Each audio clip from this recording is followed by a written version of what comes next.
Good morning. Good morning. I'm Henry Velez, and today is August 9th, 2010, and I'm in the city county Denver, 4055 Tejon at Servicios de la Raza, interviewing Daniel Thomas Archuleta for the Voces Oral History Project. Thank you, Mr. Archuleta, for agreeing to be interviewed by our project. You know that you can talk about whatever you want. Tell me whenever if you want to pause something, and if you don't want to talk about something, and that's okay too. Okay. Um, okay, so let's start off. Let's start it off. Okay. Tell me about your childhood. What was your daily life like? I grew up a middle class American kid. I was very lucky, blessed. My grandparents were here.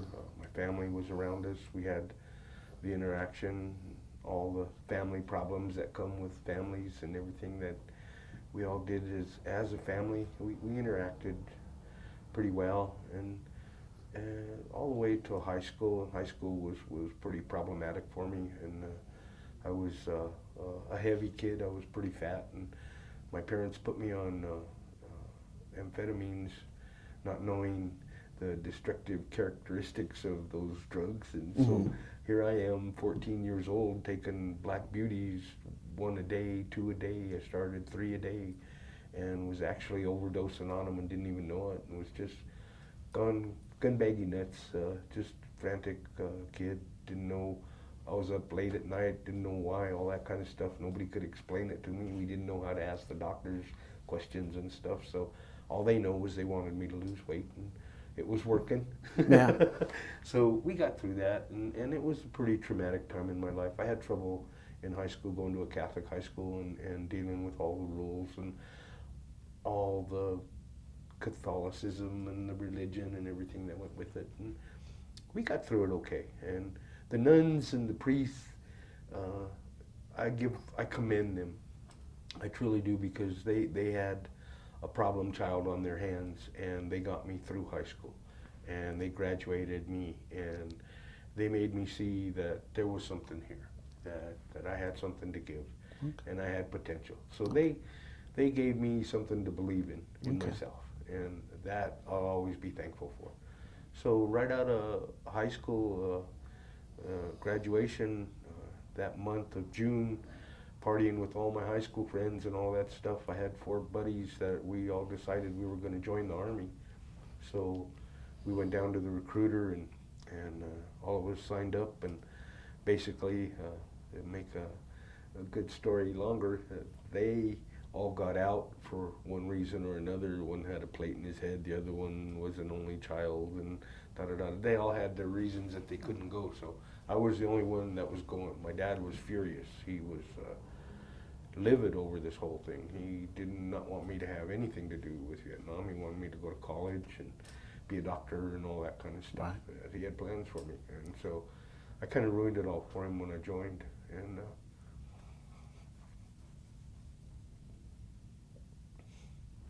it was hard, but it was something. That was something I felt compelled to do. Yeah. It was something I really had to follow up with, because my uncle was killed in Korea, and ever since I was a little kid, I always wanted to be part of that. So that was my driving force. Okay. Do you have any brothers or sisters? I have two sisters and one brother. He was born when I was in Vietnam, and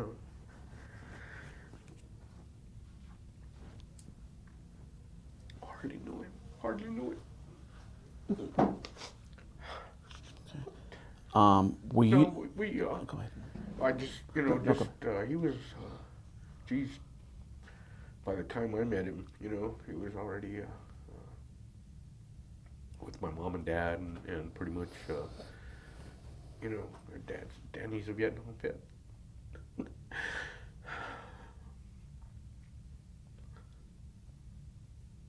A lot of stigmatism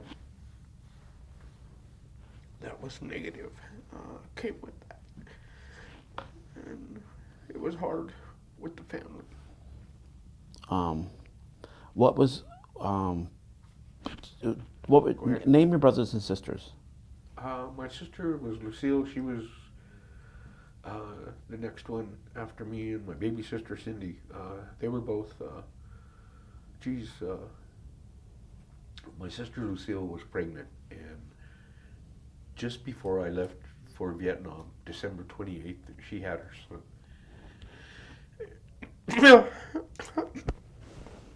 Excuse me. Okay. And, I went to the hospital to be with her. Was leaving the next day. So it was a hard goodbye. But I got to say goodbye to her, my little sister. We all went to the airport. And pretty much I was on my own. Okay. Were you the oldest? Okay. Yeah, I was the oldest. Okay. And did you take care of your brothers and sisters? Yeah, my two sisters. My brother I never knew. Okay. That's right. He was born when I was in Vietnam, so I was already 19 when he was born. So I never really got to know him. My son knew him better than I did. Okay. And what would you guys do together? You and your sisters? we were just pretty much easygoing family. My dad was very strict with them, and that's why when she got pregnant and everything, it really created a turmoil in the family and all that stuff. But really, I got to say goodbye to him. My little sister at that point became very rebellious and ran away from home, 14 years old, and was really anti-war movement, all that stuff. It was pretty crazy. So. Okay. And what kind of like when you were growing up with your sisters, what kind of things would you? I mean, I don't know where you were from, but we would go swimming and do a lot of park stuff. Okay. Because we lived close to City Park. Okay. We could just walk to City Park, and we were, at the park. And okay. we got to play and all that kind of stuff. So we were pretty innocent kids. Okay. A lot of good things that we did. It was just a simple middle class family, and we had all our problems like everybody else. But I believed in all the things that were American.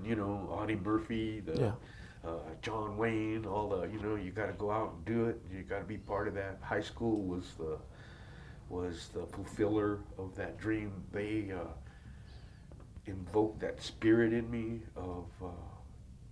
Stop communism, we have to do this, we're all in this together.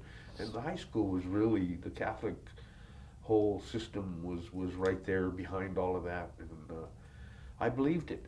I believed it truly. So I was, like I said, when the guys didn't get selected and I did, there I was all alone, off on my own. And for the first time in my life, it was like, okay, time to grow up. Yeah.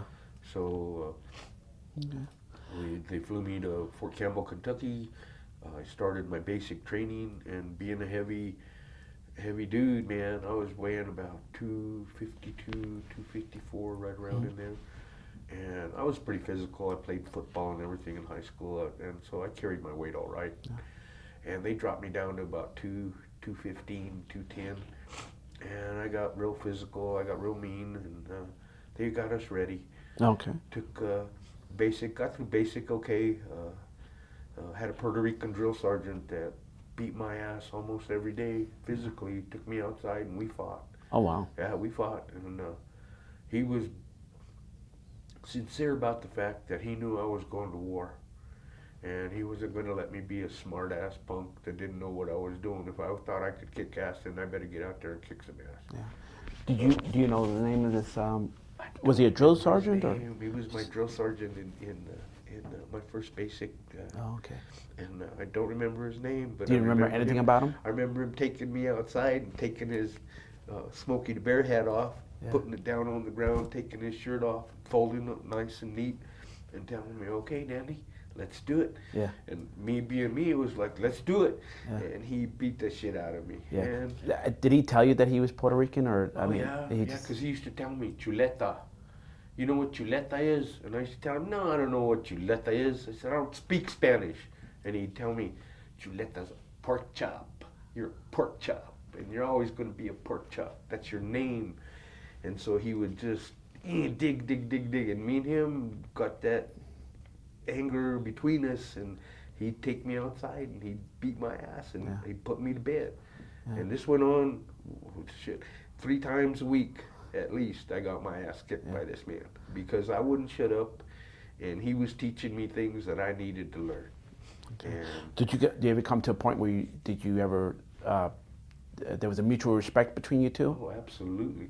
After he beat my ass, and then I went back and he beat my ass again, I went, okay, this guy knows what he's doing. I better watch what he's doing. I need to learn what's going on here. And I learned my hand to hand, and I learned my basics, and got into what I needed to know. And I Right. got better, and I got stronger. And he was my mentor. Great. And when I threw him down, he looked up at me and he said, "You're ready."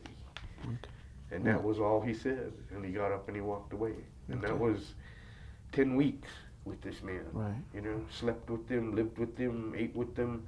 And they took the food away from me, and they made me stand over in the corner. They humiliated me because of my weight and everything. And they made sure I understood that it wasn't going to be no cake party, you know. Right. And it was hard.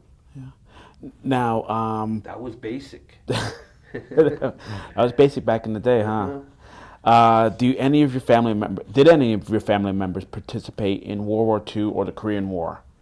My uncle was killed in Korea. He was a medic, and that was why I wanted to go to Vietnam so bad. Um, do you know what battle he was involved in? No, That he got. I have all that information, but it's all lost. Okay. I can't find any of it. Okay. And do you know what division he was in, or what unit he was? Okay. Nah, I'd have to get the paperwork, and I had it all, but I had it all framed and had it on the wall, and had that with all my medals in a shadow box. And Okay. my second wife, after about a year, she's 12 years younger than I am and doesn't really like all the Vietnam rhetoric and things Right. that go with it. So she took everything down off the wall and put it away, and said she knew where it was, and we spent the last 2 days trying to find it all and couldn't find nothing. So it was that was a hurtful experience, just not finding that stuff, because to me I thought she had packed it away somewhere safe where I could get to it anytime I wanted to, but now it's like gone and I don't know where any of it's at. So it was a rude awakening. Well, I'm sure through the. But it wasn't something that was damaging. It was something that it needed to be put away. Right. Okay. Do you have any special memories about being in high school, or, yeah? Football. Football was something that I always wanted to do, but was never good at. Mm-hmm. And being with Annunciation High School in the parochial league here in Denver, we played against schools like Regis and Mullen and all these top-notch schools, and they would beat us like 33-0 with their second string people in there. And you know, we got used to getting beat up all the time. We'd win one game a year, and that was against the Italian school, Mount Carmel Catholic School.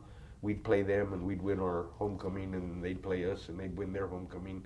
So we were always last and second to last on the 4 years that I played football. So we never did anything good with it. Was your school predominantly Latino? You know, my school was a mix of Polish and German and Russian and Hispanic and black and a few Indian kids. We had there was 350 students for 4 grades. That was how small that school was. But we had that kind of variety. And I think that was a blessing for me, because I grew up with all these different people in high school and everything, and we were all buds. And so when I got to Nam, and the Selinskys and the Palatskys and all those guys, when they'd talk about all their foods and stuff, I'd remember the Slavian homes here in Globeville and all the things we did. And we'd all sit around and bullshit about stuff, and they'd look at me, "Why in the hell did you know that?" You know. So it was fun to have that background with the high school and stuff. It was a real good high school. What do you remember about going? Okay. What do you remember about what was going on in the country or your community when you're growing up during the 50s and 60s? Pretty much, I started delivering papers when I was like 11 years old with the Rocky Mountain News here in Denver. I delivered papers till I was 16, and I went to work for Bauer's Restaurant for a while downtown. I used to do the ice cream stuff. I was the ice cream guy. Mm-hmm. And my sisters used to go down there, and I'd give them Princess Sundaes. They used to make a 3, 5 scoop, 6 scoop ice cream thing, and then put a little princess on top of it and sprinkle it with all kinds of shit. That was for your sister when she... And so my sisters would catch the bus downtown, and I would make them Sundaes and stuff like that. Okay. So that was, And- kicking through. And what was, and did you have any feelings about what, any current events that was happening in the United No. States during the 50s and 60s? I didn't even know what Vietnam was. I didn't know what I knew Kennedy had gotten shot. Politics, that was the extent of my politics. Okay. And as far as running for offices in schools or being part of that school community, I never was. I was always on the outside of all of that. Okay. And the only thing that I really played in was the football thing. Okay. Did you, during the 50s and 60s, did you face any difficulties because you were a Latino? In respects to growing up here in Denver, we were all kept on the west side of town in a community and basically not allowed. You didn't go to Littleton. You didn't go to Wheat Ridge. You didn't go. We used to call it White Ridge and things like that. And the racism was really relevant, and it was rough. It was a tough neighborhood, and I grew up battling and pugging and fighting and always in the mix, always. And when I went to Smiley Junior High, the first year I went there, it was all white, and I fought all the white kids. Mm-hmm. Second year I went there, 8th grade, it was all black. I had to fight all the black kids, and I was the minority. It was like they'd go out, my bike tires would be slashed, my paper bags would be ripped, and they'd be standing there laughing. What are you gonna do about it? And so 4 or 5 guys, I'd jump in the middle of them and start fighting. And so racism, and it was pretty rough. And being alone, you were always outnumbered. Yeah. So that's where, when going to Nam was kind of a fulfillment of that battling, growing up, fighting, racial tension, anger, frustration, all of that was in me. And when I got to Nam and they gave me a gun, and being a medic, it didn't matter. I cut it loose, man. And I learned how to survive, and it became a battle of wills. Okay. Let's talk about when you were saying earlier that when you were in Smiley Middle School, mm-hmm. there was a plane crash that happened. Yeah. So talk to me a little bit about that. That was pretty wild. An airliner had crashed at Stapleton, 32nd Quebec up there. They brought all the bodies into the high school, and we were all in there wrestling and all that shit. And they took all the mats down and put all the bodies and everything. It was kind of a shocker for a young kid. It's 7th, 8th grade. I think I was in the 7th grade when that happened. The first year I was there. And what did you think about seeing that? Me, it was something that I still see. I can still see him dragging them up onto the mats and stuff like that. And it really kind of put a cold side to me in respect to I knew what death was. I knew what it looked like, and right. I knew what it smelled like, and blood, the smell of blood. I knew what it was all like in 7th grade. It was like, wow. Okay. So it was a shocker, but it was something that it just stayed with me. It never left me. Okay. What do you recall about the time when the Vietnam War actually started? What do you recall? Like, how old were you? Did your sisters were not drafted. When I joined the Army, with the intention of being an X-ray tech and going to Germany. Mm-hmm. And when I went down to the recruiter and everything, and when he talked to me about joining the Army and all that stuff, Vietnam was kind of an illusion, a dream, something that didn't exist. I Mm-hmm. didn't even know. I'm joining the military, and I don't know shit about Vietnam. I don't know what Vietnam is or what's going on or nothing. I want to go in the army, and I'm going to go to Germany and be an X-ray tech. And for some reason, that going to war, going to Vietnam to go to war, never entered into my perspective at that Right. point, at that juncture. I was going from high school to the military to learn a trade, and I wasn't thinking about going to war or nothing like that. I dreamed about it, Mm-hmm. but as far as understanding it, I didn't have an understanding of any of that. Okay. I was totally confused and totally innocent in respects to the Okay. world. Um, how old were you when you enlisted, and where were you? I just turned 18 here in Denver, graduated June of '67, and I joined July 30th. I went down the recruiter like July 14th or something. They called my dad. They thought he joined, and that's the only reason he knew that I had joined the army was the recruiter called the house and asked for Dan Archuleta, and my dad always answers to Dan Archuleta. So he says, "I'm Dan Archuleta. What do you want?" He said, "Well, this is your recruiter." He says, "We got your paperwork all done, and we're ready to get you going. So get on down here tomorrow, and we'll get you on the bus to Kentucky." My dad's going to no fucking Kentucky. I know goddamn army. And he slams the phone down. I'm sitting in the front room going, "Oh shit!" And so that was my war. Okay. So did you discuss the war with your friends or family? Okay. And after that encounter, what was your? Did you discuss it with him? I'm going. I'm leaving. Okay. I'm out of here. Uh, And I left. Um, so you enlisted voluntarily, and Hmm. um, and we already know about how your dad. We know how your dad responded to your Yeah. decision to enlist. How about your sisters? My one sister was sad about Lucille. She was the oldest. She was sad about me going because she didn't want me to. My little sister, she didn't know. I'm 14 years old. She didn't know one way or the other, up or down, what was going on. She just knew I was leaving, and she was hurt by that fact. So I was pretty close to the two of them because we did a lot of things together and stuff, and we had a lot of interaction. My mom and dad were always working. So it was just me and my two sisters at home, me and my two sisters getting ready for school, all that kind of stuff. Yeah. So I kind of took care of them. I was the older brother. Yeah. Now, what did your dad do for a living? My dad worked for the federal government. He worked for Martin Marietta for a number of years, and then he went out to Fitzsimmons, and he was groundskeeper out at Fitzsimmons for 25 years. Yeah. He worked out at Buckley Air Force Base. That's where he initially started as a boiler steam fitter, and one of the boilers blew up on him and put shrapnel just above his eye.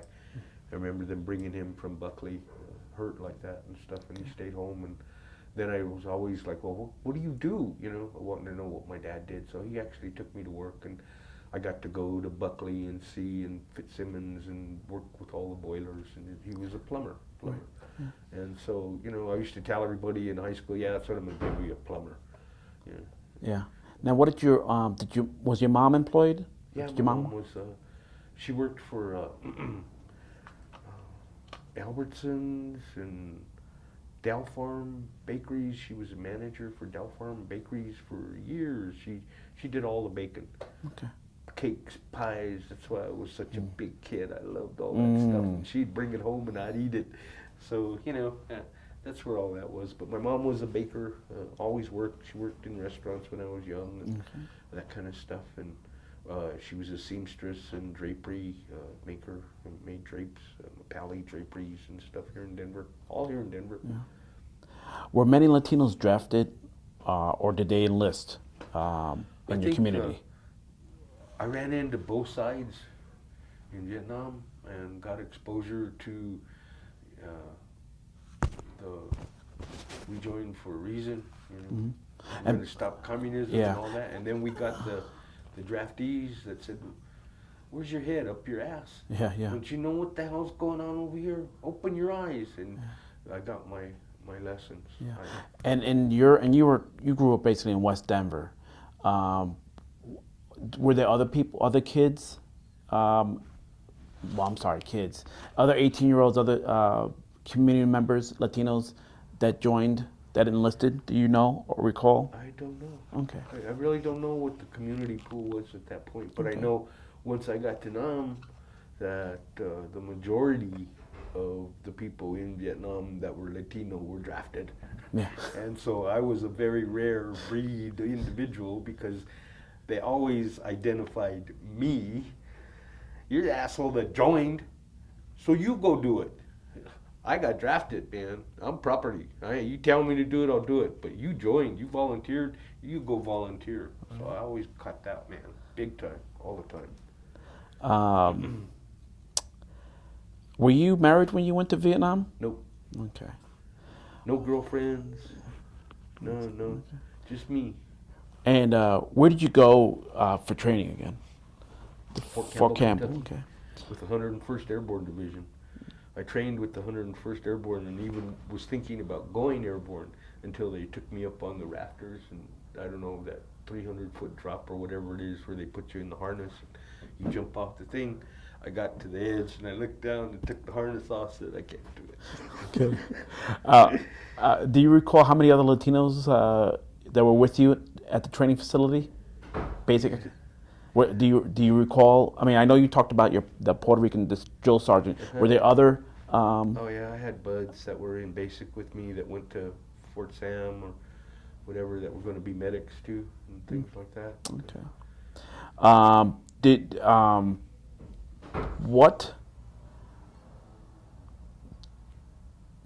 I mean, the other Latinos there, did they speak Spanish with each other? Oh yeah, I was the white boy. Get that fucking gabacho over here. What do you guys want now? And they'd start talking shit, and they'd laugh at me, and they'd come on, Dan, sit down. You know, Yeah. they were my friends, but they also knew that I grew up different from them, Okay. and so they teased me a lot. And do you know where they were from? California, Texas. A couple of guys were from Colorado. Yeah. Now, New Mexico. would you say it was a predominantly Latino, your group of guys that you trained with? You know, now that I think about it, there was a good number of us there in basic, and there was a good number of us there in the AIT, the Advanced Infantry Training, and when I got to Nam, there was more of us. Okay. So What? I just saw it grow. Okay. What aspects, besides speaking Spanish, what other aspects of Spanish culture that was retained while at the camp at Vietnam? Try that again. Besides speaking Spanish, what other things did they do, or did they retain their culture during and when they were over there? Yeah. With my buds and stuff. Yeah. Besides speaking Spanish, They did things that made they wore their crosses on their chest, and they all had their tats, and you know you knew who you were talking to, especially when you were with the East LA boys or from Bakersville, or you know, these were sharp fucking Latinos, man, and they were gente, and they couldn't understand why I wasn't, and they took me under their wing because they wanted to find out why I wasn't, and I told them why, because this is how I grew up, man. My parents didn't speak Spanish. My grandparents weren't allowed to speak Spanish around us. Everybody walked around being pristine white. I said, so I grew up being pristine white. I said, I didn't even know I was Latino until I got to Nam. And then all of a sudden it was like, hey, dude. Hey, vato, ¿qué pasó? What? Are you talking to me? Okay. Did you befriend anyone while you were at training camp?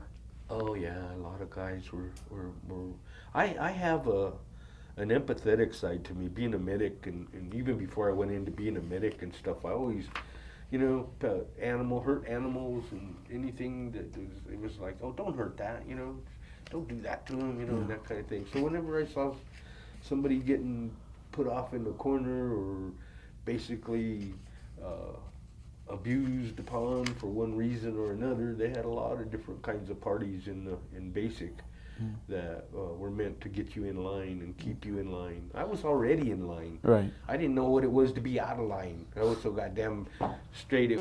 pathetic, you Yeah. know. And all here I come in with all these gangsters and shit. They're all draftees, and they're all from, they did time and they did this and they did, and I'm like, man, you do this shit, man, you're for real, you know. And it was like, okay, this is what I'm with. This is the kind of guys I'm with.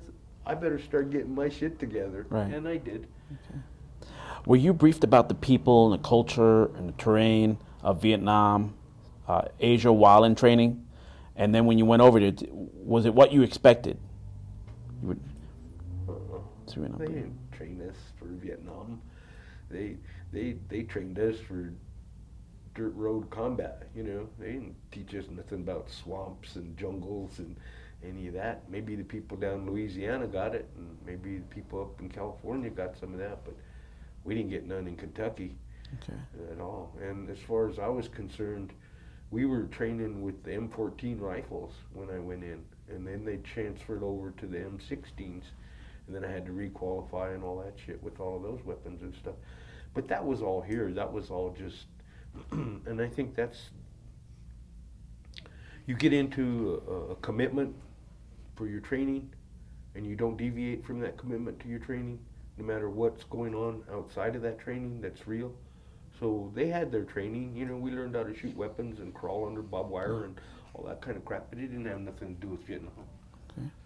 when you arrived in Vietnam, what did you think about the people, My the country? exposure was riding in a bus from the airport, and the windows were all protected, wire, whatever, fence things kind of on the outside of them to keep from getting shit in, and I couldn't understand that. And then all of a sudden, when we were driving through the villages, and you saw them sitting out there burning 55-gallon drums cut in half, and they cooking their food on it, and the Vietnamese are all hunched over with their hats on and their pajamas, and they're looking at you, and you see the mama sans with their betel nut and everything, and their teeth are gone, and you have no concept of where you're at or what you're doing. You're in a foreign world, complete and total.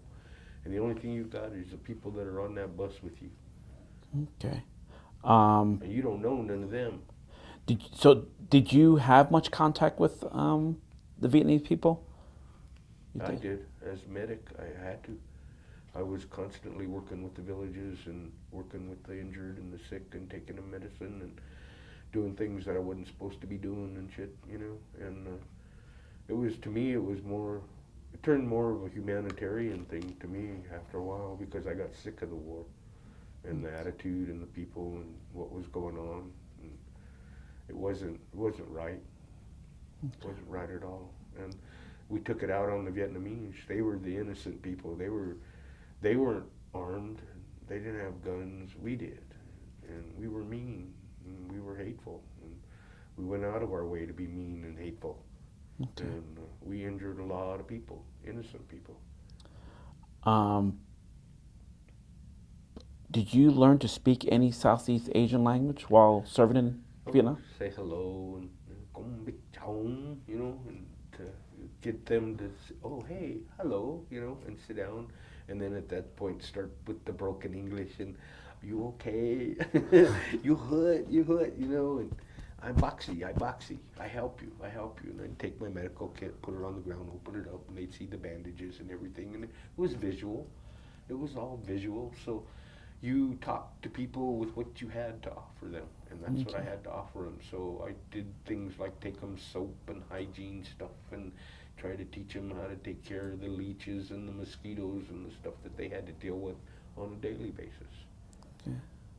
What was a typical day like for you in Vietnam? For me, as a medic, it started out with making sure all my people were together, walking around to everybody, just like being an officer, except I didn't have the authority.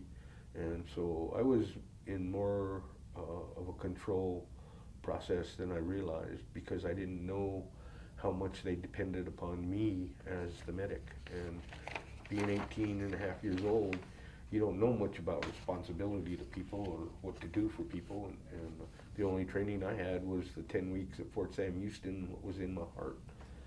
So I learned to care about everybody, and I didn't give a damn what color they were. In Vietnam, uh, right after Martin Luther King was killed, it turned into a goddamn race war, and really frustrated me. And it was disheartening, heartbreaking, all of that. Now, when you're talking about what base did you first go to when you Fort Campbell, Fort? Kentucky. Oh no, I'm sorry. Your first base Oh, in Vietnam. Dion was my first base. That was the 1st Infantry Division's base camp. That's where everybody for the 1st Infantry Division went to check in. We were checking in, got there January 9th. That was my sister's birthday. That's why it stays in my brain. When I got to California, I left, said goodbye to my mom and dad. I'm on the plane alone. I get to California. I get off the plane alone. I'm in my Class A's. I'm thinking I'm hot shit. I'm out of AIT. I'm going, nah, there ain't nothing left because I've heard all the stories now, and now I'm getting ready. So I get in the cab. I'm on my way to Oakland to go check in, and two of my partners are coming off their plane, and they're in the runway, and I see them, and stop, and pick them up. We're all in the cab. So I don't want to go, man. I got about $1,800 in my pocket, and I said, we don't want to go. No, we don't want to go. So let's go back. Say, take us to San Francisco. So he took us to, this was December 28th, 29th. So he took us to San Francisco. We stayed, I think, at the Prince Hotel and partied. Oh, this is right before you guys went over. Yeah, we partied, and we had a good old time. And then... do you remember these guys' names that you were with? Oh, no, I couldn't tell you their names right off for reals. It's like I see their faces, I see them sitting with me, but I can't remember their names. And because they were with me there, and we partied there. When we went to Oakland to check in, everybody else that had went in there on the 29th had been sitting in there for 10 days, locked up in those barracks, and they couldn't get off base because they locked you up and they kept you there for processing. So when we showed up, with the three of us come traipsing down with our duffel bags, everybody's hanging out the windows, you assholes, because they all knew that we were supposed to be there with them 9 days ago. And so we checked in, they put us in with all of them, and we shipped out that next day with all of them. So we didn't have to sit there for 9 days or whatever doing the processing.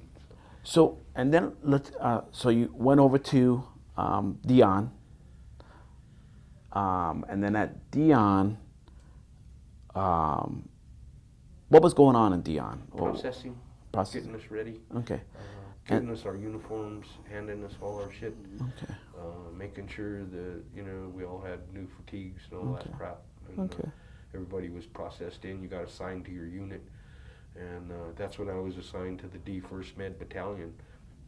But we never got there because Tet broke loose. Well, I'm sorry, we did get there. We did go to D 1st Med because I was there for about 3 weeks, and we went back to the base camp, to Dion, because we all were back and forth between Like and Dion. Okay. So when we went back to Dion, we were going to pick up supplies. We were in two deuce-and-a-half trucks, and we were going to go pick up medical supplies at the main place and take them back to the field hospital. So when we got to Dion, this was probably like February 8th or 9th, right around in there, to go do this shit.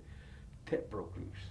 They overran the 1st Division right around Dion. They had a bunch of what they call JD trainees out there trying to get their combat infantry badges, and they got overran by a division of hardcore NVA. And so at that point, they loaded us up on tanks and APCs and hauled us into Saigon. And we were right behind the division that had just overran us.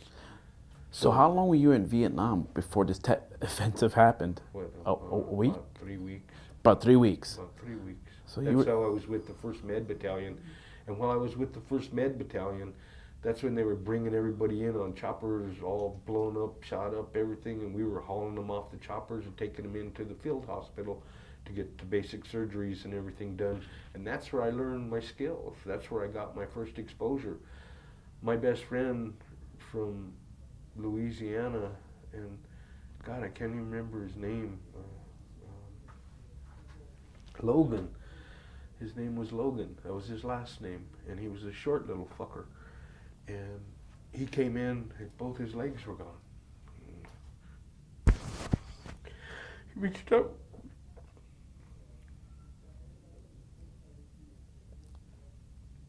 He grabbed me and he told me, "Get your ass out there and get even for me."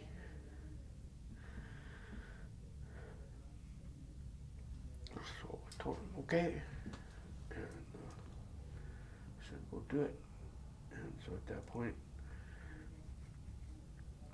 we got him off, got him all taken care of and everything.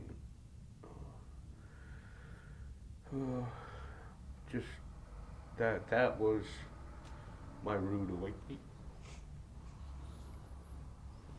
And he's one of the guys that I went through basic. And I tell you, I'm gonna pause it for a second. They got overran. The JD trainees were overrun by the division of NVA that came through. They loaded us up on the tanks and the APCs, and they took us into what they call the water tower area, which is just outside of Saigon, the city. And they unloaded us off of the tanks and everything, and we had our rifles and all of that. They just lined us up and they said, "We're going in."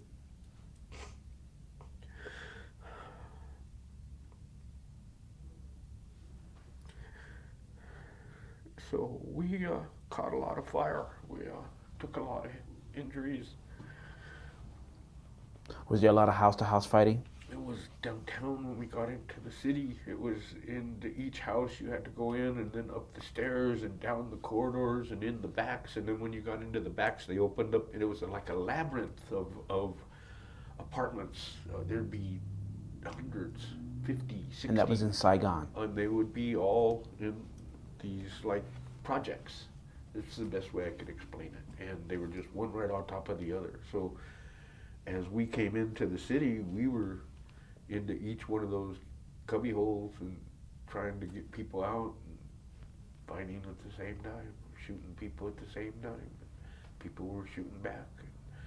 It was mostly behind ambushing kind of stuff. You never knew where it was coming from. You were always crawling around, and a bullet had come from somewhere, and you'd be trying to figure out where in the hell it came from, and that kind of stuff. So being a medic, I was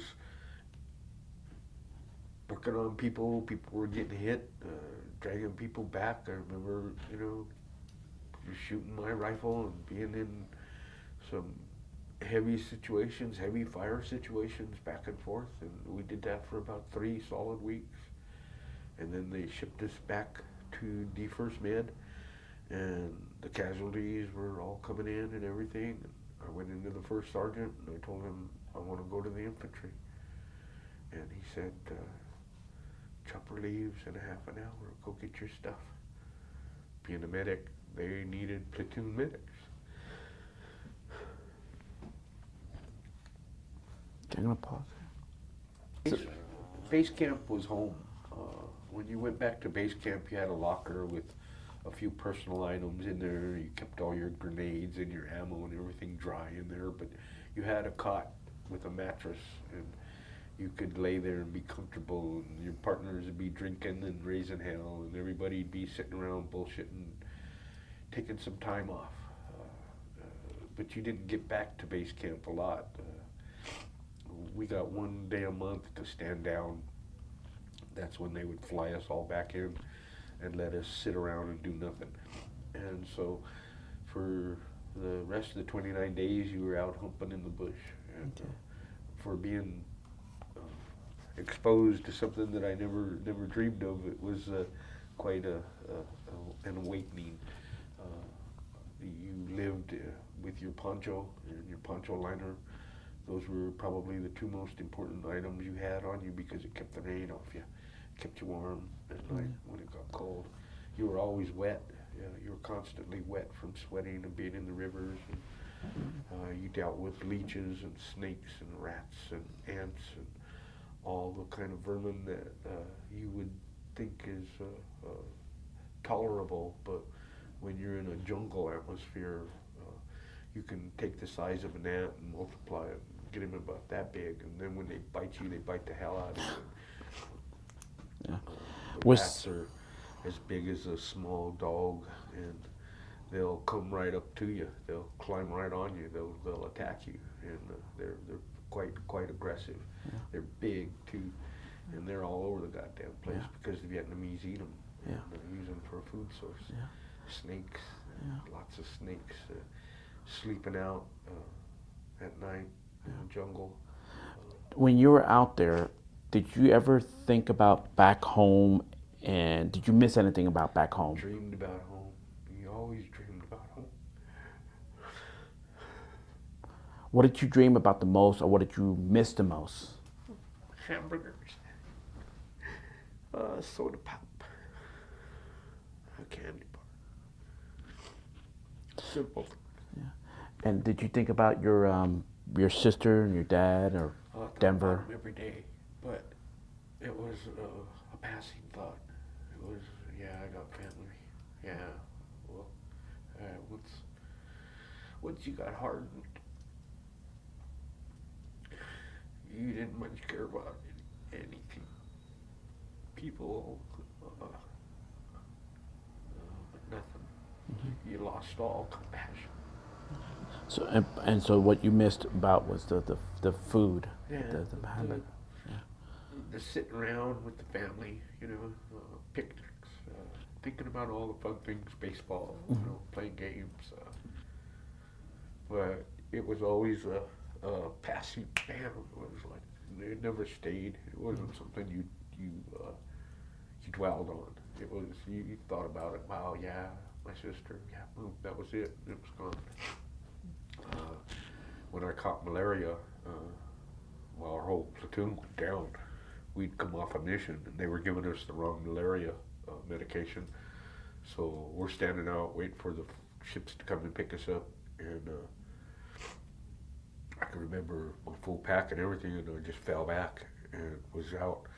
And I woke up in the field hospital, and they had me in a rubber sheet, and they were dumping buckets of ice on me. And I had 105 temperature, and they said that if they didn't break my temperature, that I was going to fry my brain, and I wasn't going to make it. So they were doing everything they can to break that, and everybody in my unit came down with it. They all ended up in Cambodia or Cam Ranh Bay at the hospital. We stayed there for 2 weeks, and my lieutenant came to me and said, "I'm getting ready to go back to the field. I've been here long enough. I've been here almost 10 days. And I said, well, you want to go? I'm not in that big a hurry to go back anymore.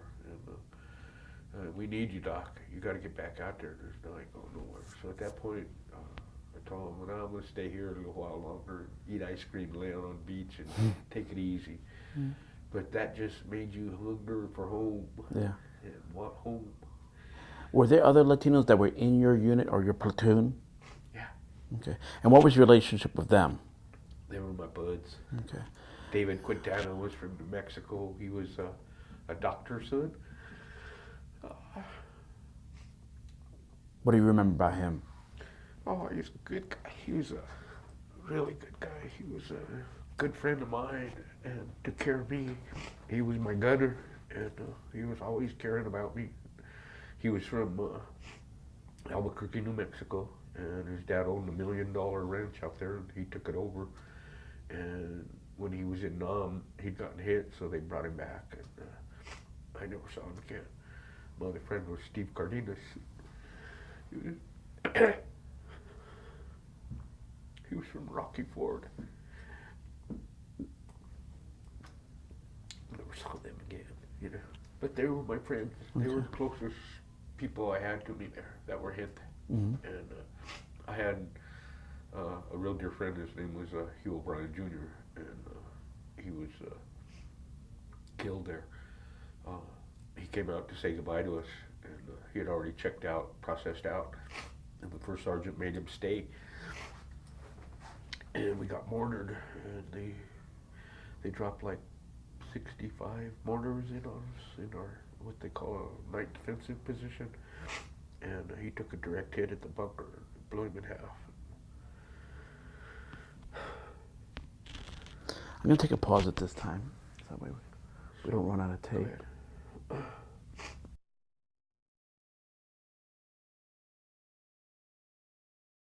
About the Tet Offensive, and were there any commendations that you received from that, or what did you? I mean, how did?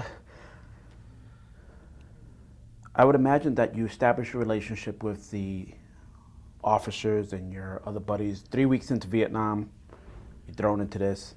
Was that Tet Offensive um, a point where people started trusting you? Oh, this guy can fight. This guy, he can handle this. I mean, I don't know.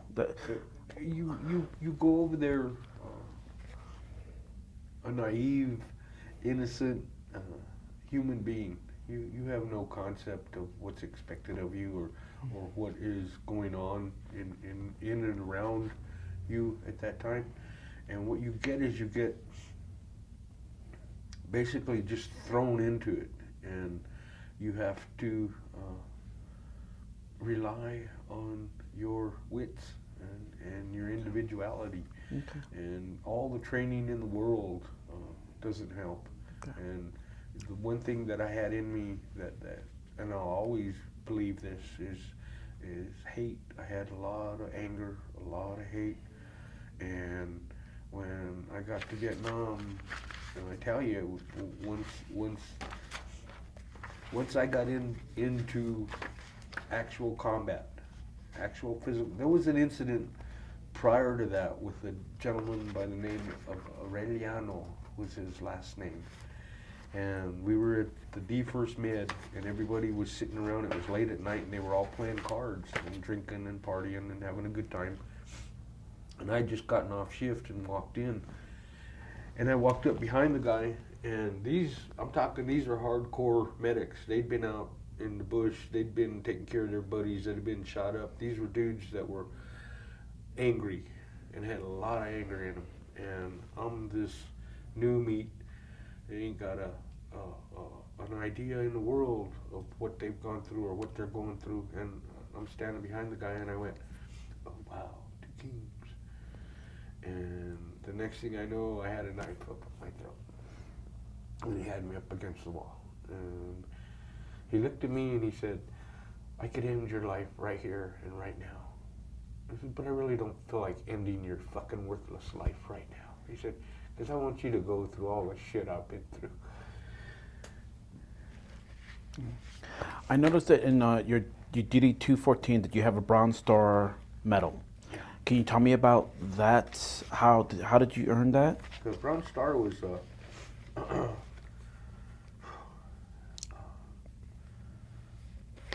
we were on ambush, and Was there a province or city that? we were outside of our area. They'd flown us out. I don't know.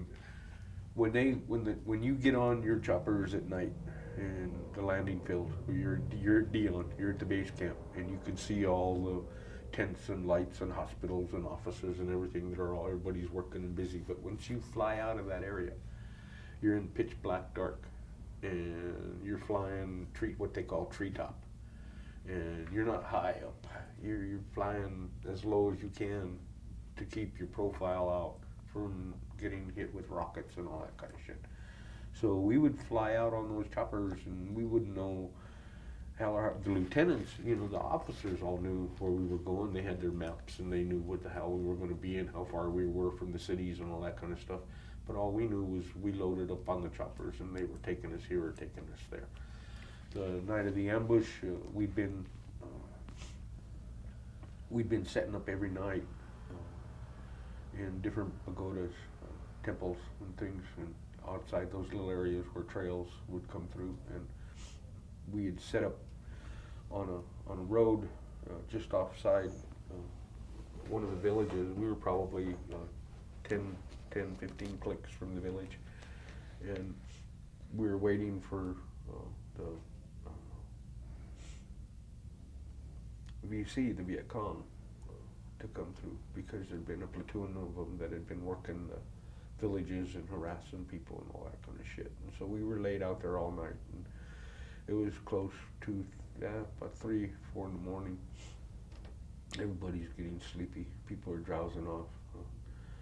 We're laying in the hole, and I'm talking in the hole. I'm talking a bomb crater that we crawled into, and my lieutenant's on one side, my radio man's on the other, my gunner's on the left of me, and I'm sitting over in the corner. So there's 4 of us in the hole. We can hear the fire, the small arms fire going off, and we know the ambush got blown, but we didn't know which part of the L, like that, the ambush got blown at. We didn't know which end the fire was coming from because it was coming from everywhere. And so we just laid in the hole, and the next thing I know, I was on my back, and I have my rifle, and I'm looking up, and Viet Cong, I see the pistol come around the corner, and just as I see the pistol, I didn't even think, I just fired, and I knew I hit my target because I heard him when it hit him, and he dropped back, and I got up out of the hole and pulled my knife and jumped up and went over the top on him. And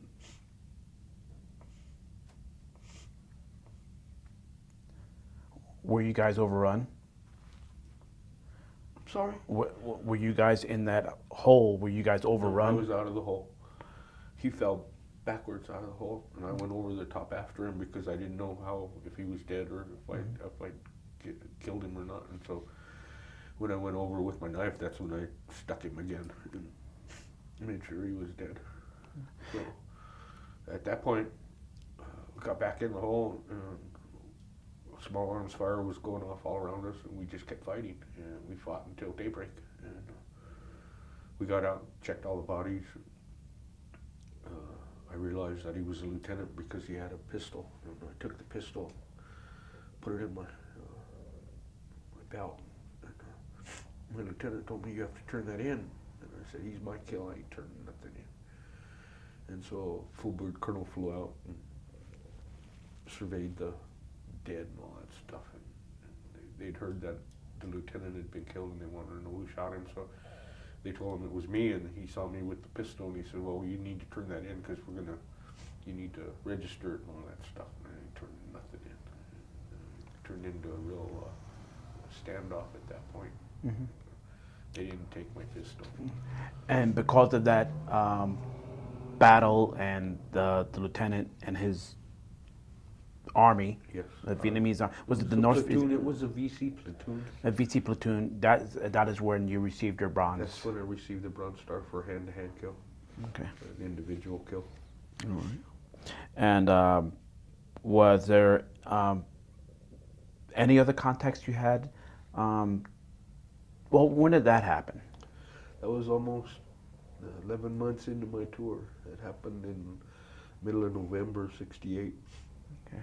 I had less than 30 days left to start processing out. No. So I didn't want to be out in the field doing that kind of shit. I didn't want to be involved with all that. But we were in some pretty. All of '68 was heavy duty in respects to the fact that we were busy the whole fucking time I was there. There wasn't a day that I can remember the one day off that we got as being the most privileged time allowed, and then we got a week of R&R to go to someplace else and relax for a week. This is how stupid I was, naive. I'm all happy because I'm coming up for my R&R. I've been there 6 months already. It's time. I'm going to go for a week and go party. I'm going to go have a good time. Yeah. Well, where you going, Doc? I said, I'm going to go to Bangkok. I'm going to get the fuck away from this country. I'm going to get the hell away from this place. They ain't never going to see my ass again. Doc, do you know where Bangkok's at? No, but it's got to be farther away from this fucking place, don't it? Doc, Bangkok's a 90-minute chopper ride around the fucking continent. You go around the point and you're in Thailand. What? He said, yeah, you go around the continent, the point, the continent, the Parrot's Peak. He said, you're in Thailand. He said, it's 90 minutes on a chopper. No, man, I wanted to go somewhere. They said, well, you signed up for it. That's where you're going. So you're going to Bangkok. We'll have a good time. So, you know, from one Vietnamese culture to the Thai culture, I didn't see any major differences or changes or anything that was significant in my need for exposure to the world. But young and dumb, that was us, you know. And being the medic, I had an advantage. I was blessed because as I was also involved with the combat situations, I also took care of people. And if I didn't have that, I would probably be totally out of it, irrational, all the things that go with the behavior. And Yeah. it saved me. Yeah. It really did. But It gave me a balance when I needed it the most, and it gave me understanding about how significant life was, and that we were taking people's lives, and we were doing it at an enormous cost, because 18 and a half years old, you know, and the best part about that is they waited 3 days to give me my orders for Vietnam. I graduated November 30th with everybody else, and they said, no, Dan, we have to hold you over because you're not 18 and a half yet, and we haven't got your orders yet. I said, well, you got my contract. It's in my file. I'm supposed to go to Germany and be an x-ray tech. Well, we got your file, Dan, and there's no contract in your file. Well, I signed it with the recruiter back in Denver. He said, did you keep a copy? No, why would I have to keep a copy? It's because you're going to Vietnam with all the rest of the class. That's why you should have kept a copy. He said, December 3rd, you're 18 and a half. Here's your orders for Vietnam, Dan, sorry.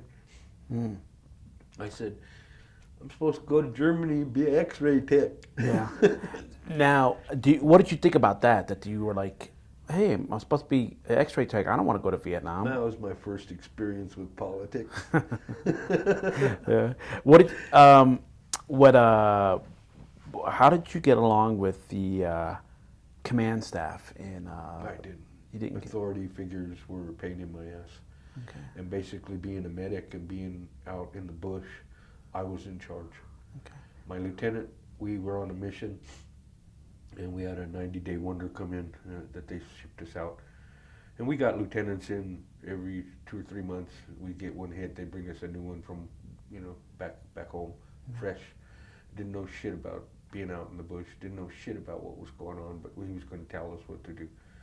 So when the lieutenants came out there and they started pushing us around, they found out that the doc ran things. Because I told my people, I'm here for you. I will risk my fucking life for you. But if you think that you're going to treat my people worse or different, then you got another thing coming, and it ain't going to happen. So the lieutenants came out. We were out in what they call a free fire zone, and he wanted to cross it, and that's about 1,000 yards into an artillery free fire zone. And we were on a day sweep mission, and he wanted to go out into this free fire zone, and any movement out in the fire zone like that, the artillery just starts going off automatically. Boom, they don't give a fuck who it is. They're going to fire because you ain't supposed to be out there. So he flat told me that we're going. And then I sat there and I looked at all my men and I says, well, it's up to you. You can go as a lieutenant, or you can go ahead and stay here with me because I ain't going no goddamn place. Not there. And so he sat down with me at that point and was going to charge me with insubordination and dereliction of duty and all this other kind of crap. And I just looked him in the eye and I said, you're out in the fucking bush and you don't know a goddamn thing and you're going to tell me what the fuck to do. I said, well, I've been here a while and my friends have died here and you ain't going to tell me nothing. I said, nobody's going to tell me anything anymore. And nobody did, because I had a 45 on me, I had an M16 on me, and a 12-gauge shotgun on me. I was the medic. I walked point. I walked out in front of all my men, and I walked point. And I knew the jungle. I knew what the war was about. I knew what we were fighting. and I knew how to do my thing, so I did it. I took control. I was a motherfucker.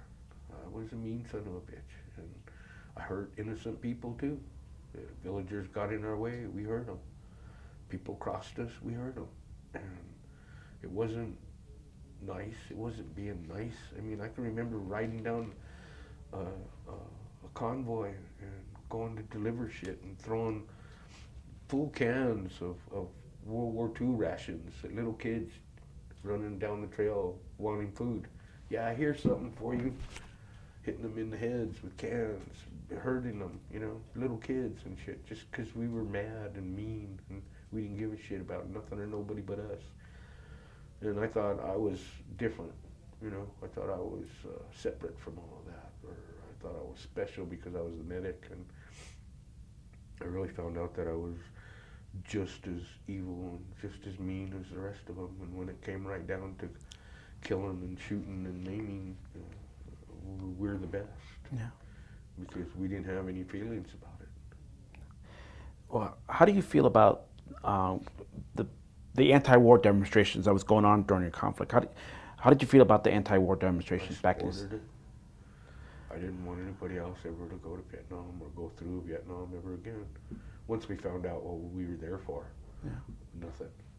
Once we realized that people were dying for political agendas that didn't mean shit to anybody except the money makers, then it got bad. Then it got bad. When I was there at 18 and a half, by the time I was 18 and a quarter, I was an old man, an evil old man. And I don't know if you were there during the My Lai incident. My Lai massacre? My Lai massacre. Were you there during the My Lai massacre? It happened in '68. And what did you, where were you when this happened? And what did you? I don't know where I was. I never heard about it until I got back here. Oh, until you got back here, okay. Individually, in Vietnam, everybody operated individually. You had your own agendas, and you did your own things. You got your orders, and you had certain things you were supposed to do, but you also had an agenda of things that you wanted to accomplish. And if it meant taking people out, you took them out. And there was no qualms about right or wrong. Once you were in Vietnam for a month, there was no more right or wrong. It was survival. And it was survival of the fittest. It was animal against animal. And there is no other way to put it. Bare brass tactics. There was no rules. There was nobody following any rules. There was just people with guns being angry and taking care of business. And when I talk about taking care of business, I'm talking about people got fragged with grenades. They got rolled them down the middle of the aisles in the goddamn base camps because this boy was white, and this guy was black, and all that was going on. Right when Tet was going on. Where did you experience as Latino, or did any of your buddies who were Latino experience any bad experiences because of being Latino? The white boys from the South, they had guns too. And what they told us was, that's our flag, the rebel flag. And we run this fucking part of the camp. And you don't come to this part of the camp. You stay on your fucking side of the camp with your people and stay the fuck out of here. That's the white boys. My response to them was, fine. When you're out in the bush and your ass is shot and you're hurt and you're screaming, Doc, Doc, I need you, Doc, get out here, Doc. I'm going to say, I can't cross that line for you. These are my gente. These are my people. And I'm talking the brothers as well as the Latinos, the blacks as well as the browns, and the Asians that were there were all treated like shit. And we definitely caught hell from all the white boys that felt they were definitely superior. What changed all of that was guns. You don't fuck with guns. And we didn't have no rules. So people started getting backshot. People started getting shot in the ass. People started getting shot in the shoulder. How the fuck did that happen? Who was behind him, you know? So that went on, starting around March, April, and it continued for the whole time I was there. But the way I ran it was, you don't fuck with my people, I don't fuck with yours. You need me, I'm there. You fuck with me, I won't be there for you. Then what do you got? Being the medic, I was their mother, I was their father, I was their doctor. I listened to them when they needed comforting. I listened to them when they were raging and they needed to be brought back down. I had to be there. I had to be the man to stand between all the violence that was going on. So I ran a hard place, man. Did any of your family members participate in any of the anti-war demonstrations? My little sister. How did you feel about her participating in it? I was confused. I was confused about why all the anti-war demonstration, why all the rhetoric against it. And then I started reading. Then I started listening.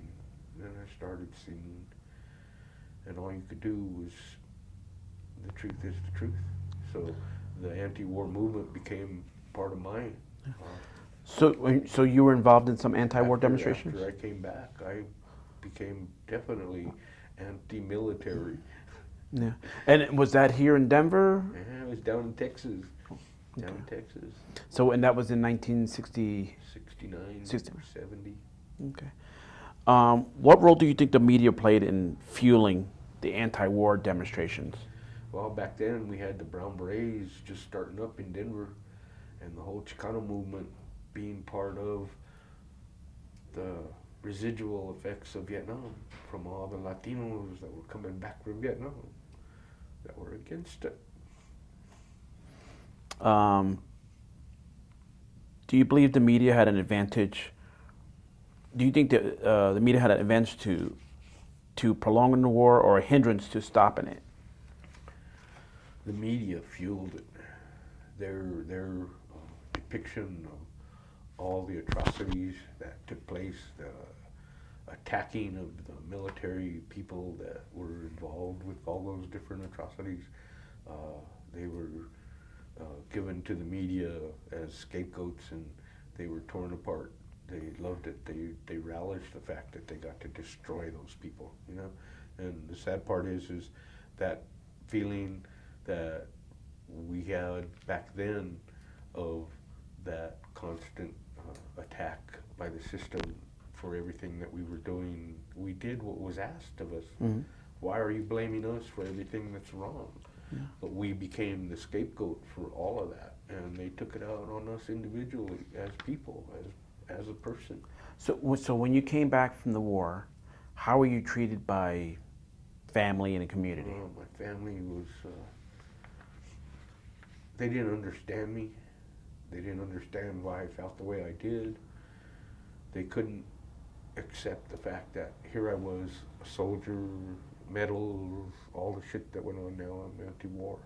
What the hell's the matter with you? What, are you crazy? You lost your fucking mind? You know, what's up with you? Why can't you go back and forth like that? Mm-hmm.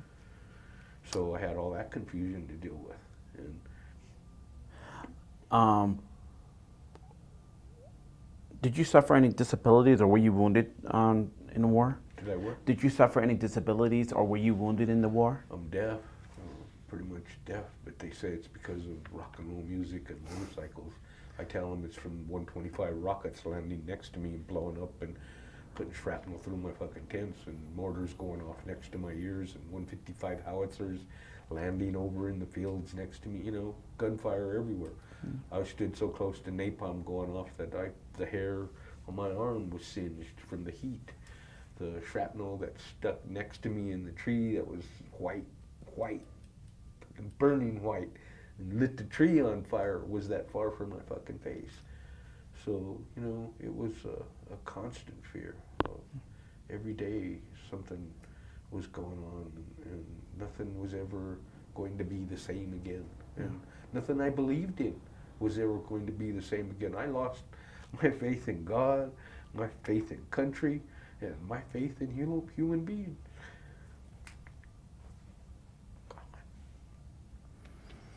Do you feel like the government took care of its troops in Vietnam or take care of its veterans now? No, I don't believe they ever take care of their troops. There were expendable items that they put out as extensions of their rhetoric, and we're the sword that they wield so freely. But when we die for something that's a lie, and it's perpetrated by people that just want money, and you are the pawn of that, the hate simmers and simmers and stews, and then it boils over. It boils and it boils and it boils and it never stops. And the hate that I have for this government now, I can't stand all the politicians and the lying and the constant lying to the people and the constant fucking over of people, because the Congress, the House of Representatives, and the administration, that's 595 people total. Yeah. And they fucked up this whole country with their political bullshit to get money, to be greedy, to have everything that the rest of us can't have. And I work for the government. I've worked for the government for 30 years, and they've used Vietnam against me in the government. Go figure. I mean, I got people that are sitting up there that are college graduates. They've been waiting for somebody like me to show up so that they could get them back for all the shit that we did. You know, punish us. They keep punishing us for all of Vietnam. They blame us for it. And I felt that when I came back. I've never had anybody spit at me, and I've never had anybody confront me directly, because if somebody ever fucking did that to me, they'd be looking up from the ground praying that they hadn't gotten my face, because I wouldn't stop fucking them up. And it's as simple as that. I mean, people talk about when I got off the plane in San Francisco because Oakland was clouded over. We walked through the San Francisco airport with all the flower children cussing and pissing and moaning, but the motherfuckers wouldn't come past the guards and get into our face. They stood over there in the back and spit and cussed and hollered and did all the shit they wanted, but I didn't pay no fucking attention to them. I was a hardened Vietnam veteran, and I just come back from war. Killed. What did you do after the war? Like where did you work? What kind of work did you do? 1970, after I got out of the military, I was asked to testify for a veteran friend of mine by the name of Joe David Bays, who'd been charged with weapons theft from Fort Sam Houston. The individual that stole the weapons, had them in his locker, and was sending them to Tennessee, was a known enemy of Joe Bays. Joe Bays was from Bristol, Tennessee. The other gentleman was from Kentucky. They were mortal enemies from the culture that they have back there. So the Kentucky boy said Joe Bays helped him steal the weapons. Well, Joe was with us. We were downtown San Antonio at the Hilton Hotel. We all signed the card for the room, signed it, dated it. We were all in the weekend partying mood, had a good old time, went back to the base, and they arrested Joe. We asked him what the fuck was going on. They said he's been stealing guns and sending them back to Tennessee, or Kentucky. And I said, well, Joe wouldn't do that. He's from Tennessee. So then we found out who was the guard that night, who had access to the weapons that night, and who shipped them in parts to Kentucky. So we all testified. There was 5 of us, and we testified that Joe was with us, that he was there the whole time, that we never saw him doing anything like that, and he's a good guy. I've known him since basic. And so the DA was a guy by the name of Kerr, and he got me up on the witness stand, and he said, "You're a Vietnam veteran?" I said, "Yes, sir." He said, "So you're a baby killer, a drug dealer, a murderer." He said, "What good are you? And then you come to this country and you start," and his fucking whole rhetoric was Vietnam, Vietnam, Vietnam. And this is about weapons theft, and this is, what the fuck are you talking about Vietnam for? And they fucking took me, cuffed me up, and threw me in the back room for what do they call that when you talk out of court? And, Oh, not insubordination, but contempt of court. yeah, the judge told me if I didn't shut up, it was contempt of court. So I didn't shut up. So the next thing I know, I was cuffed and in the back room. So the next thing I know, they charged Joe. They locked him up, San Antonio. They put him in the city jail, and I came back home. I got married that August. Came back home. Was home for about 3 months. They sent me a letter saying that because I testified against the other individual, that I was being charged with perjury, and that I had to go back to Texas to face charges of perjury for lying under oath on the Joe Bays weapons theft stuff. So I went back to Texas, waiting for personal recognizance, all that bullshit, because I didn't have no fucking money. I was just newly married. We just had a little boy, you know, everything was just getting going in my life, and I had to go back to Texas. And I'm like, this is fucked up. So I spent another 4 years in Texas waiting for my trial that never came up, because when it came time for the trial date, all of a sudden everything was dismissed and I was free to go home. So I left Texas as fast as I could. Okay. What are the jobs that you have after you left the military? You were a paramedic, Yes, sir. and tell me about that.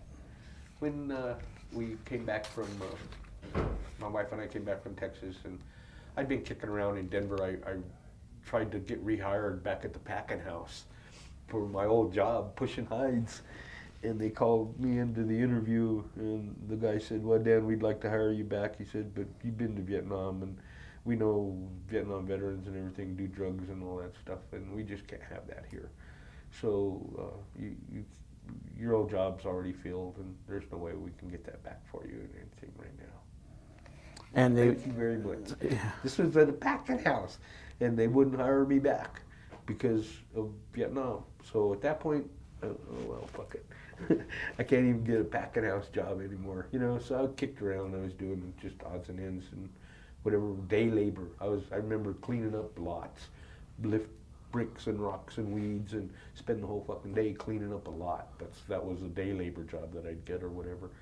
And then we worked for a plastics bottling company, me and my wife, and I did that for a while. And then an opening came up that they wanted to hire 15 Vietnam vets at Denver General Hospital for a paramedic program that they were just starting, ground floor, and they needed people with trauma medical backgrounds. So myself and 15 other Vietnam vets went and applied, and they hired us all. We got paid $550 a month.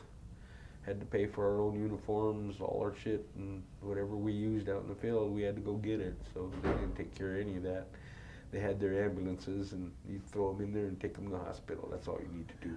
So you were not part of a fire department? No, we were totally separate from the fire department. And the whole training program was to get people that were medically trained in blunt trauma, firearm trauma, and what better group, I mean, could handle that than us. Mm-hmm. So they brought us on board, and they turned us loose.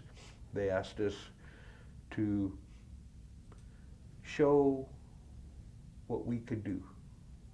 So at that point, I mean, I learned suturing. I could do debriding wounds, all that kind of stuff, blunt trauma. I could do a head-to-toe critique and tell you what's wrong with you and all that kind of stuff and real quick. But then as a paramedic, you needed to also get involved with cardiology. So we spent, 1,000 hours in classroom learning how to read EKGs, titrate medications, intubate patients, and all the things that doctors do in the ER, I could do in my ambulance all by myself.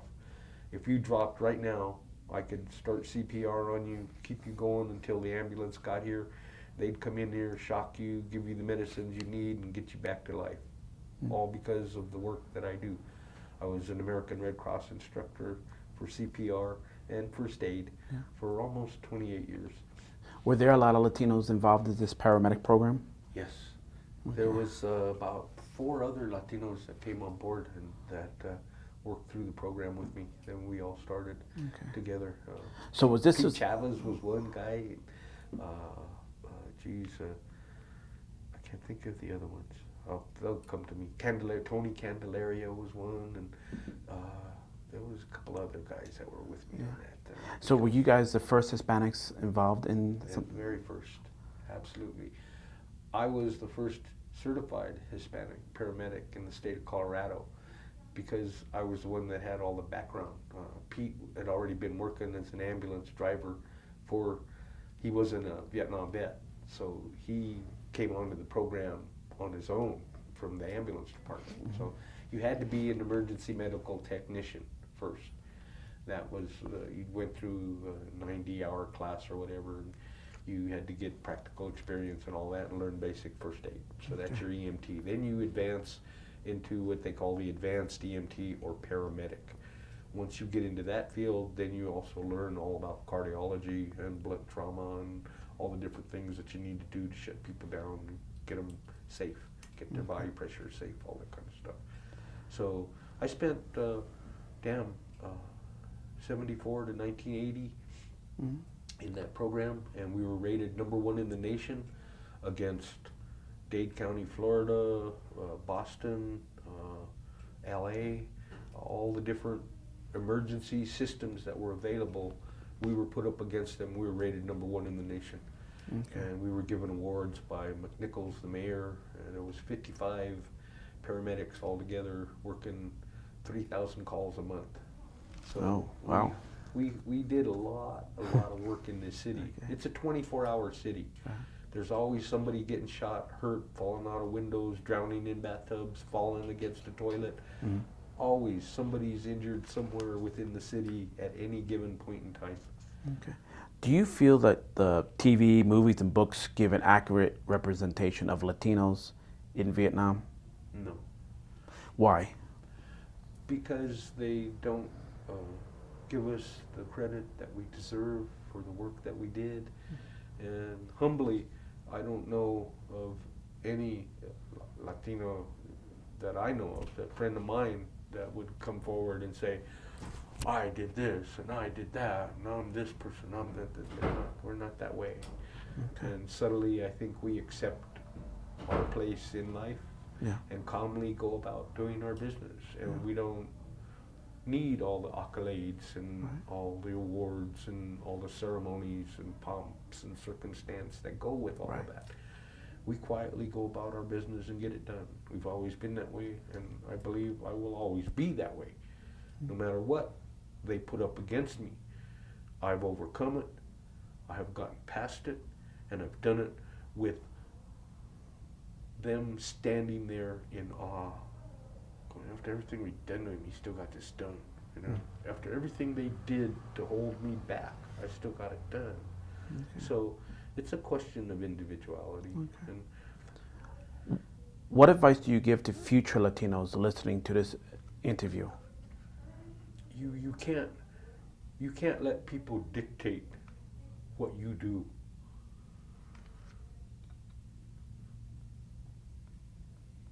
You have to be stronger than they are.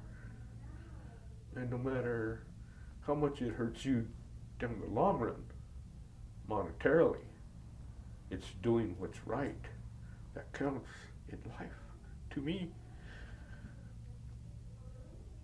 So I would say to anybody that if you love life, then you need to love people.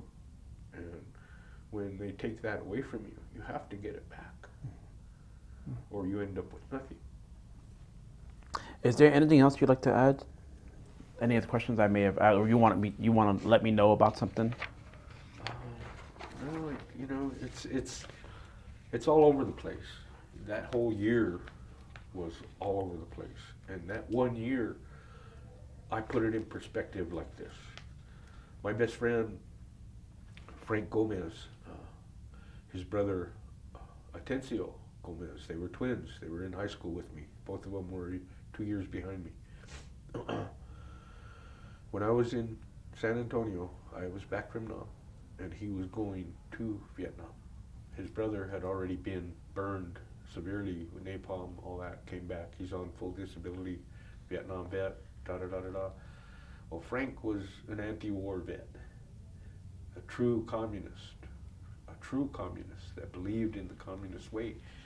And he was on full disability for VA, and he's my best friend. And he gave me a different perspective. But I always stood for what was wrong. Because when you look at the greed that has won out over everything else, then what we do as soldiers is insignificant because it's not realized. The loss is not realized. The only people that convey that sincere friendship to their veterans are Native Americans. And they truly worship and respect their warriors. Even if they're not their warriors, this is something that I got back from them. They gave me life. They gave me back my soul. Because without them, I would have never respected being a soldier. They taught me how to respect being a warrior and what a warrior is. And I will always believe that the Cheyenne dog soldiers will go out in front of the village and stake themselves to the ground and wait for the enemy to come upon them.